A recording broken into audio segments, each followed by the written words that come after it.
自衛官に時間を聞いたら自衛隊の言い方で返してくる。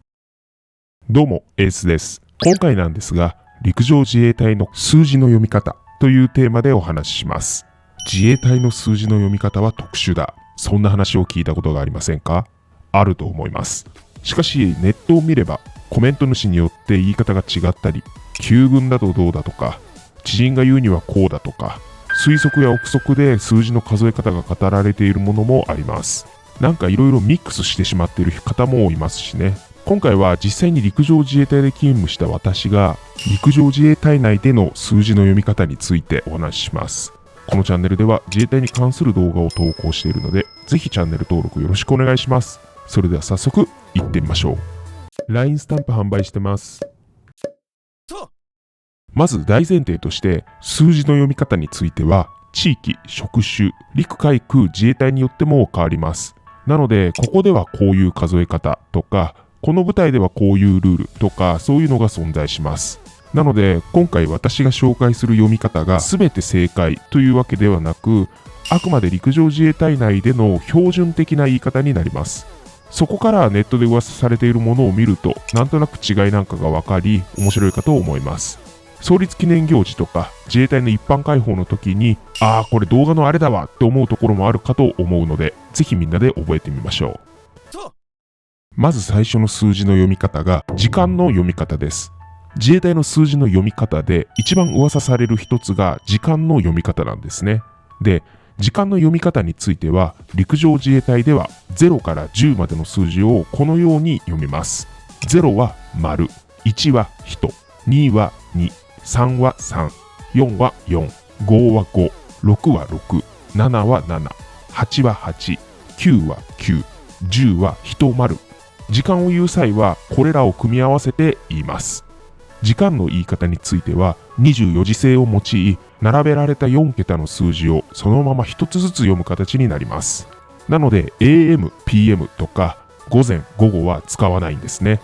例えば昼の12時10分であれば1、2、1丸、深夜0時40分であれば丸丸4丸、朝の7時25分であれば丸725、夜の7時25分であれば1925となります。自衛隊に入隊した最初の頃はこの時間の読み方に慣れておらず、教育隊の班長や副隊長に時間を明示されてもと一瞬理解できないこともあるのですが、数日経てば慣れてくるのが普通で、聞くのも言うのも違和感なくなってきます。この時間読みについては本当にいろいろな場面で使い、訓練の指示受けや訓練中でも次の集合は人3〇〇や本日の修例は人7人5からとか言いますし、戦闘訓練でも命令下達や命令の補足なんかで人520から突撃支援射撃開始、人530に突撃を実施するみたいに言ったりもします。この辺は時間以外の文言は指揮官によって言い回しがちょっと違ったりするのですが、まあ大体こんな感じです。ちなみに時間を書くときについては一般的には時間と分の間にコロンを使いますが、陸上自衛隊の場合だとコロンを省いて数字のみで表現します。わかりづらいとか言う人もいるかもしれませんが、通常は文脈がありますし類別詞等もつかないので慣れれば全然わかりやすいです。で、時間についてはよく質問いただくことがあって、プライベートでも使うんですかと聞いてくる方がいます。こちらについてはですね、私が見てきた中だと自衛隊関係者同士の会話の中だと使うこともあるかもしれませんが、それ以外だとほぼないですね。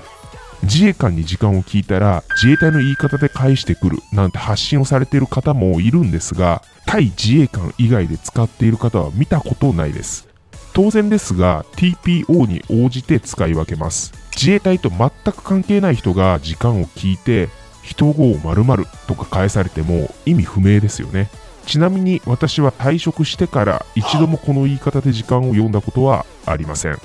また業務中でも物の数を数えたりする際にはこの言い方を用いず、1丸個とか言わず10個とか普通に言います。またこの時計を読む時の数字の数え方は座標を読むのも大体同じで、 UTM 座標8桁とかだと8人丸5、5233というような言い方になります。ただこの時は2を2と言ったりする人もいたので、職種や部隊、隊員によって言い方が変わる場合があります。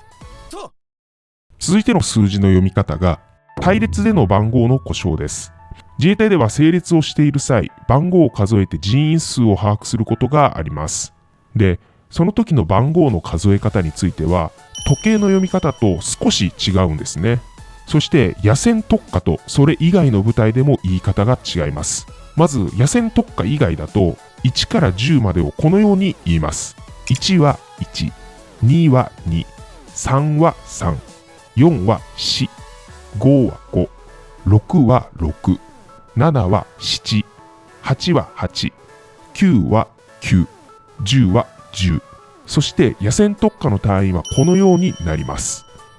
4と7の言い方が違うんですね。こちらは時間の時と同じ読み方です。新単位の教育や多職種共通の教育では前者の言い方をするのですが、特化の部隊や陸曹教育隊の特化中隊ではこの言い方をします。これ正直なんでか知らないので知ってる方いたら教えてほしいです。で、特化の隊員だけこの言い方をするので、多職種共通の教育なんかで特化の隊員が4と7の番号を言ったりすると、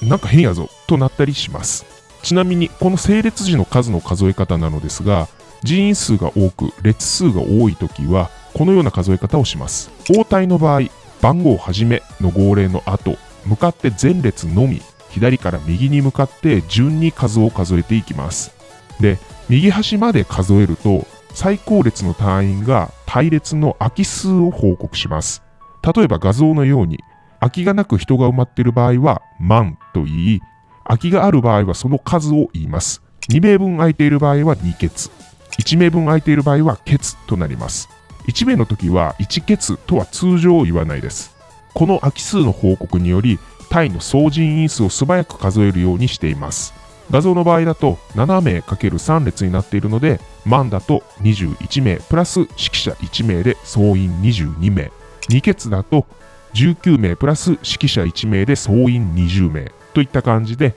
人員数をカウントします。なので自衛隊が隊列をなすときは必ず詰めるようになります。渋滞の場合だと左の列最前列の隊員から後方に向かって数を数えるようになります。